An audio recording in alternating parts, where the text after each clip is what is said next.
Fermat, Euler və Wilson teoremləri.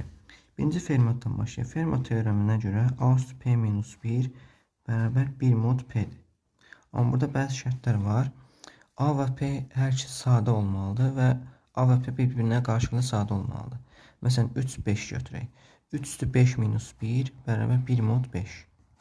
Gəlin baxaq, 3 üstü 4 81-dir və həqiqətən də 81 1 mod 5-dir.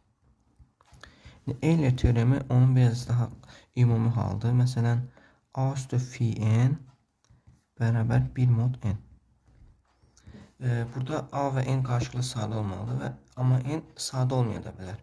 Məsələn, götürək, A-nı üst götürək, n-də məsələn olsun 8. Biz phi n-i necə tapırıq?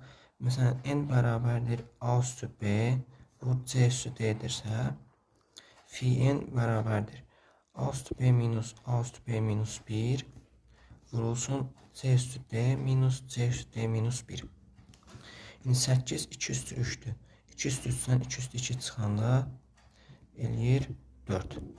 Demək 3 üstü phi minus 1, 3 üstü phi n, 3 üstü 4 bərabər 1 mod 8. Həqiqətən də 81 1 mod 8'dir. Wilson teoreminədir. Wilson teoreminə görə p minus 1 faktorial bərabər elə p minus 1 mod p'dir. Bu isə p sadə olmalıdır. Məsələn, p-ni 5 götürək. 4 faktorial 24'dür. 24 4 mod 5'dir. Həqiqətən də 5 mod 4 mod 5'dir. Hər tərəfə p minus 1'ə bölsək, daha qısa p minus 2 faktorial bərabərdir 1 mod p. Yəni p-ni 5 götürək. 3 faktorial 6'dır. 6 1 mod p, 6 1 mod 5'dir.